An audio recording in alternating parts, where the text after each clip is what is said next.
अस्सलाम वालेकुम, मेरा नाम अताउर रहमान अखुनज़ादा है। मैं और एक ओवरसीज़ पाकिस्तानी हूँ और एक गैर सियासी बंदा हूँ। मुझसे यहाँ लोग सवाल पूछते हैं कि पाकिस्तान सबसे पीछे क्यों रह गया।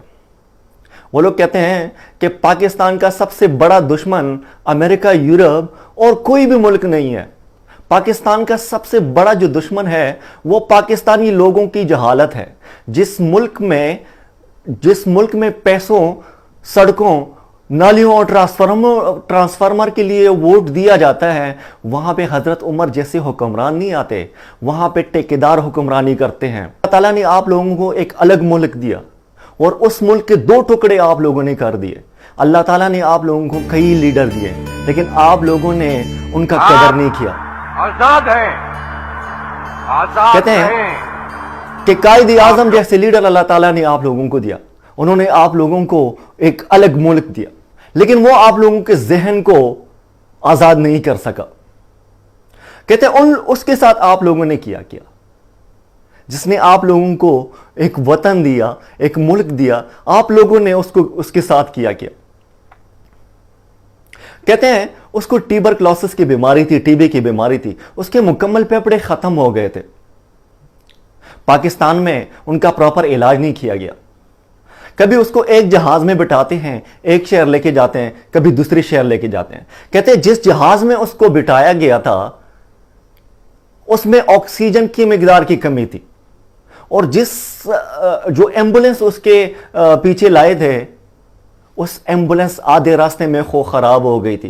कहते हैं कि हम दूसरा एम्बुलेंस लाएंगे तब उस हॉस्पिटल, फलाने हॉस्पिटल जाएंगे। आज तक लोग इस कंफ्यूजन में हैं कि कायद आजम को कत्ल किया गया था साजिश के तहत, या वो बीमारी की वजह से फौत हो गया था। ये वो कायद आजम है जिन्होंने आपको एक मुल्क दिया है, जिन्होंने अक़वाम मुत्तहिदा के सामने खड़े होके, जब अक़वाम मुत्तहिदा में पूछा जाता है कि आपका मंशूर किया है, आपका आईन किया होगा, तो कहते हैं मेरे पास ये कुरान पाक है, यही हमारा मंशूर है, यही हमारा आईन है जो 1400 साल पहले हमारे लिए नाजिल फरमाया गया था। दूसरा लीडर अल्लाह ताला ने आपको दिया बादशाह खान की शक्ल में।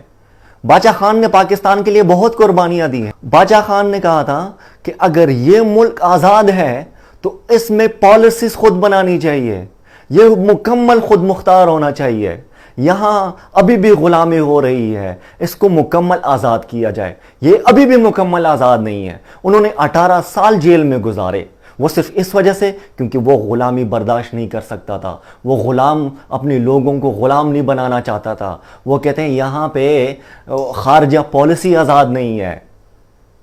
वो फिर उन्होंने ये वसीयत की थी, अगर जब तक ये पाकिस्तान मुकम्मल तौर पर आज़ाद नहीं होता, मुझे यहाँ पे आप दफनाना भी मत, मुझे जलालाबाद लेके जाएं, मुझे वहाँ पे दफना दे। कहते हैं अल्लाह ताला ने आप लोगों को बड़े बड़े उलमा दिए, लेकिन आप लोगों ने उनका कदर नहीं किया। आप तो उनके पीछे लग गए। मदरसों पे आप लोगों के अटैक्स हो गए। आप सारी साजिशों में आप लोग पाकिस्तानी शामिल हैं, कोई बाहर से कोई नहीं आया।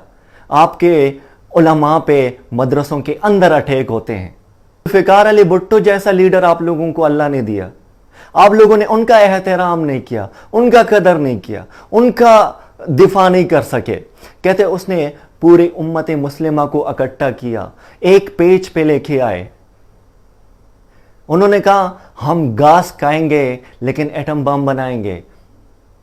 उनके लिए थ्रेट्स आने लगे।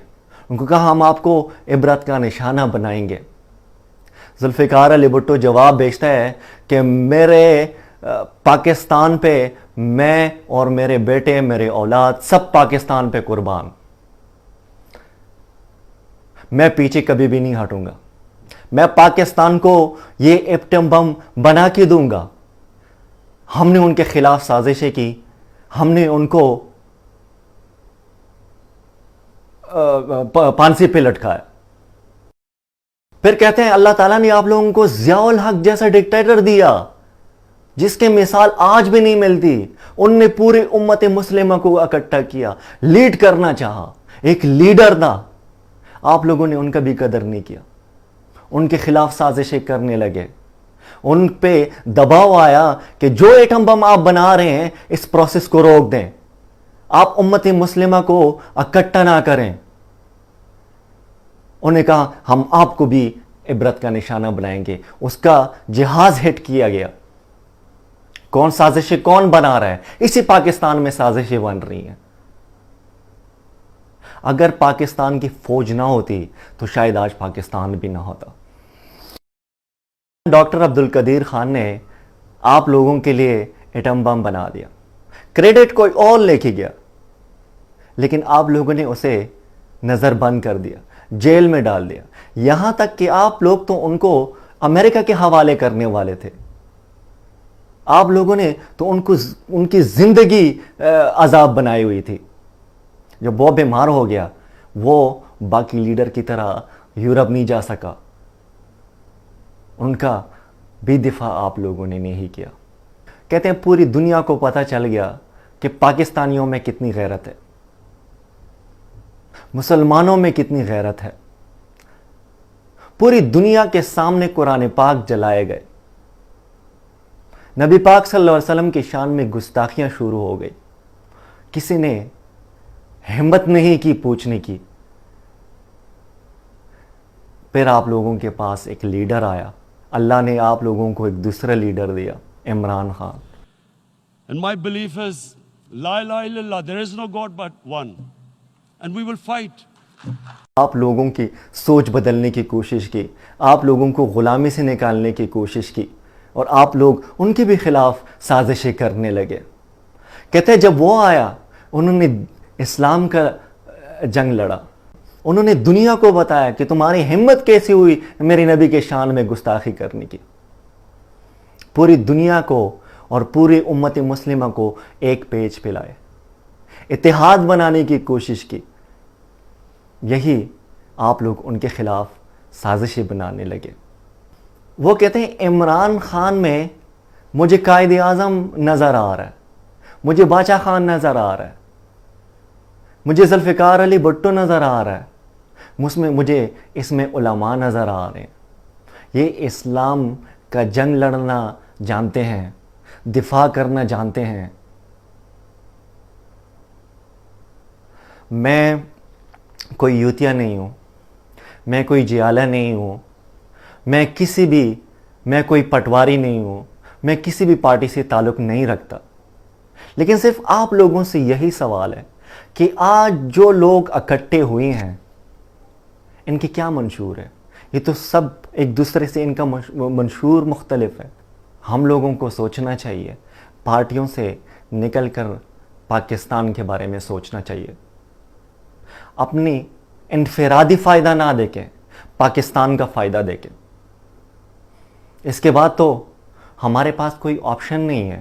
اگر آپشن ہے تو کون ہے؟ یہ سارے آزمائے ہوئے لوگ ہیں, یہ سارے آزمائے ہوئے لوگ ہیں. اس کے بعد تو ہم بس امام مہدی کا ویٹ کر سکتے ہیں. پھر یہی لوگ امام مہدی کے خلاف بھی سازشیں بنائیں گے. اللہ تعالیٰ پورے مسلمانوں کا اور پاکستان کا حفاظت فرما. آمین.